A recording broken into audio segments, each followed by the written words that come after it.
శాంతినిలయ వాసుడు చేసిన ఎన్నో అద్భుతాలు, వాటిలో కొన్ని అద్భుతాలని నేను ఈ వీడియోలో చెప్తాను. వీడియోని ఎక్కడ కూడా స్కిప్ చేయకుండా వీడియోని చివరి వరకు చూస్తారని నేను భావిస్తూ ఉన్నాను. స్వామివారి నుండి ఇప్పుడు వరకు సంవత్సరంన్నర పూర్తయిపోయింది. స్వామివారి యొక్క ప్రతిష్ట కార్యక్రమాలన్నీ కూడా పూర్తయ్యి సంవత్సరంన్నర అయిపోయింది. సందర్భంగా స్వామివారి గురించి ఇప్పటి వరకు నేను ఎక్కడ చెప్పనది, స్వామివారి వైభవం గురించి అందరికీ చెప్పాలి అన్నట్లుగా ఈ వీడియో చేయడం అనేది జరుగుతుందండి. ఈ వీడియో స్వామివారు చేసిన కొన్ని అద్భుతాల గురించి చెప్తాను. వీడియోని ఎక్కడ కూడా స్కిప్ చేయకుండా చూడవలసిందే నేను కోరుకుంటున్నాను. అయితే స్వామివారిని ఇక్కడ ప్రతిష్ట చేయకముందు కింద మేము తిరువారాధన చేసుకుంటూ ఉండేవాళ్ళం. అయితే అప్పట్లో ఒకసారి స్వామివారి యొక్క భజన కార్యక్రమం అయితే పెట్టించుకోవడం జరిగింది. భజనలో భాగంగా ఒకరు స్వామివారికి మొక్కుకోవటం జరిగింది. ఏంటంటే మంచి సంబంధం వస్తే స్వామివారికి ఎంతో కొంత ఇస్తాను అని మొక్కుకోవటం జరిగింది. అలాగే సంవత్సరంలోపే వారి యొక్క మనోవాంఛ తీరటంతో స్వామివారికి 500 రూపాయలు స్వామివారికి సమర్పించుకోవడం జరిగింది. తర్వాత ఆ డబ్బులతో నేనేం చేశానంటే హారతి ఇచ్చేది, అలాగే మనం ఇప్పుడు వాడుతున్న ఏకహారతి కావచ్చు, లేదంటే ధూపహారతి ఉంది కదండి, ఈ రెండు కూడా ఆ డబ్బులతో నేనైతే తీసుకున్నాను.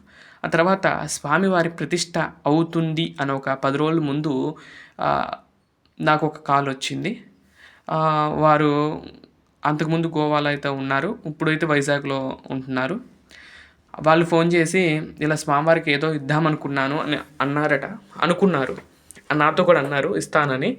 అయితే మళ్ళీ వాళ్ళు ఏమనుకున్నారంటే కనుక మా యొక్క కోరిక తీరితే మీకు స్వామివారికి ఎంతో కొంత ఇస్తా, ఫస్ట్ ఒక 2000 అలా ఇద్దాం అనుకున్నారు.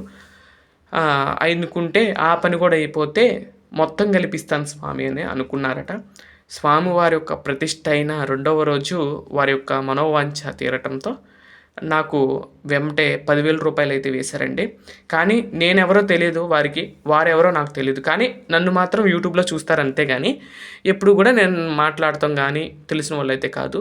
నన్ను నమ్మి స్వామివారి కోసం డబ్బులు వేయటం అనేది చాలా అద్భుతంగా అనిపించింది. ఆ తర్వాత వచ్చిన కార్యక్రమాలన్నిటికి కూడా ఆ డబ్బులతోనే నేను యూజ్ చేసుకున్నాను. కొన్ని సామాన్లు కొనుక్కోవటం కానీ, కొన్ని చేసుకోవటం కానీ, అలా అయితే కొన్ని విగ్రహాలు కొనుక్కోవటం కానీ ఆ డబ్బులతో అయితే డబ్బులు ఎవరికి స్వామివారికి ఇచ్చిన ప్రతి రూపాయి కూడా నేను ఎవరికి అంటే నేను ఇంట్లోకి ఎప్పుడు వాడుకోనండి.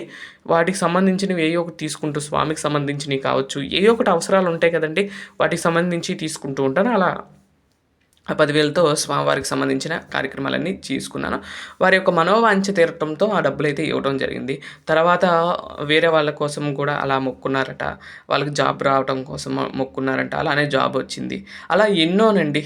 వాళ్ళు యూట్యూబ్లో చూసి స్వామిని మొక్కుని నీకు ఇది నాకు ఈ మనోవాంఛ తీరిస్తే మీకు ఇది ఇస్తానని మొక్కుకోవటం, ఆయన అన్నీ కూడా తీర్చడం ఒకదాని తర్వాత ఒకటి అలా జరుగుతూ ఉన్నాయి. మళ్ళీ మరొక్కసారి రీసెంట్గా మళ్ళీ ఇంకొక అద్భుతాన్ని స్వామి చూపించారు.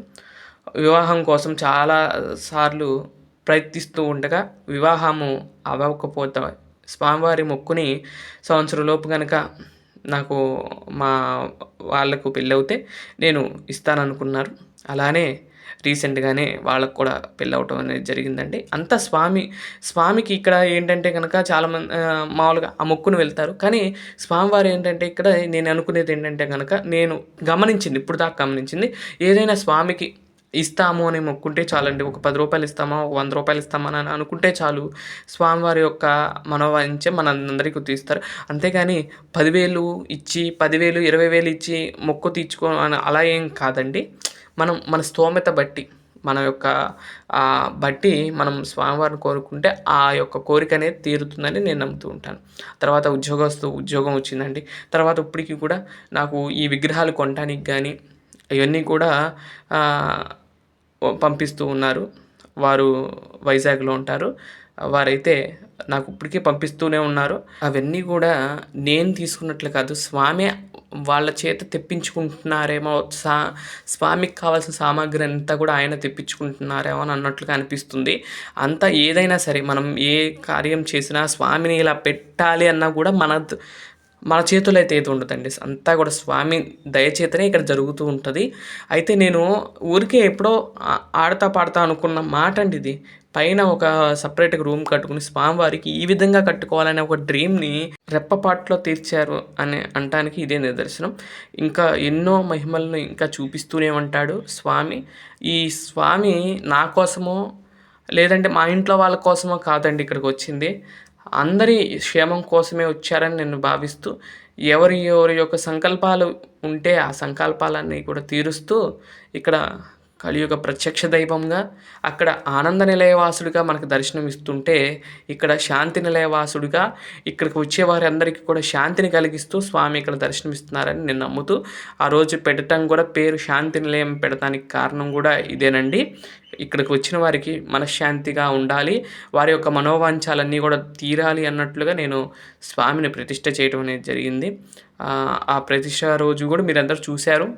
స్వామివారి యొక్క నామాలతో పూజ చేసి స్వామివారిని ఇక్కడ నిలిపిన రోజు నుండి మీరు ఇప్పుడు దాకా చూస్తూ ఉన్నారు. అప్పటి నుండి ఫాలో అయ్యే వారందరికీ కూడా మీకు అర్థమై ఉంటుంది స్వామివారు ఎలా ప్రతిష్ఠ చేశాను ఏంటనేది. అంతా కూడా ఆ స్వామి లీలలే. ఇంకా చాలా ఉన్నాయి, కానీ కొన్ని మాత్రమే ఇక్కడ చెప్పగలిగాను. వారు ఎవరైతే ఇస్తున్నారో వారందరికీ ఆ వెంకటేశ్వర స్వామి వారి పరిపూర్ణ అనుగ్రహం వాళ్ళ మీద ఎప్పుడూ ఉండాలని నేను కోరుకుంటూ ఉంటుంది కూడా. అలా స్వామివారు ఎన్నో లీలలు ఈ శాంతి నిలయంలో చూపిస్తూ ఉంటాడు, చూపిస్తూనే ఉంటాడు. ఆ స్వామి యొక్క ఆశీస్సులు మీ అందరి మీద ఎల్లప్పుడూ ఉండాలని నేను మనస్ఫూర్తిగా కోరుకుంటూ, ఆ వెంకటేశ్వర స్వామి వారి యొక్క దర్శనాన్ని ఇప్పుడు దాకా చేసుకున్నారు. ఎవరైనా రియల్‌గా వచ్చి దర్శనం చేసుకుంటాము అనుకున్న వాళ్ళు కూడా వచ్చి స్వామివారి యొక్క దర్శనం చేసుకుని, మీ యొక్క ఇష్టకామ్యాలన్నీ కూడా స్వామికి వివరిస్తే తప్పకుండా మీ యొక్క కోరికలన్నీ కూడా తీరుతాయని నేను నమ్ముతూ ఉన్నాను. అలాగే పరీక్షా సమయాల్లో కూడా స్వామి ఎంతో లీలలైతే చూపించారు. ఒకరు ఒక ఎగ్జామ్ రాస్తూ స్వామివారు అనుకోగానే ఆ యొక్క కోరిక తీరటంతో స్వామివారికి తర్వాత పంపించడం జరిగిందండి. అలా విద్యార్థులకు కూడా స్వామి ఆశీర్వాదం ఇస్తూ ఇక్కడ దర్శనాన్ని ఇస్తూ ఉన్నాడండి. ఇదండి ఈరోజు వీడియో. ఓం నమో వెంకటేశాయ.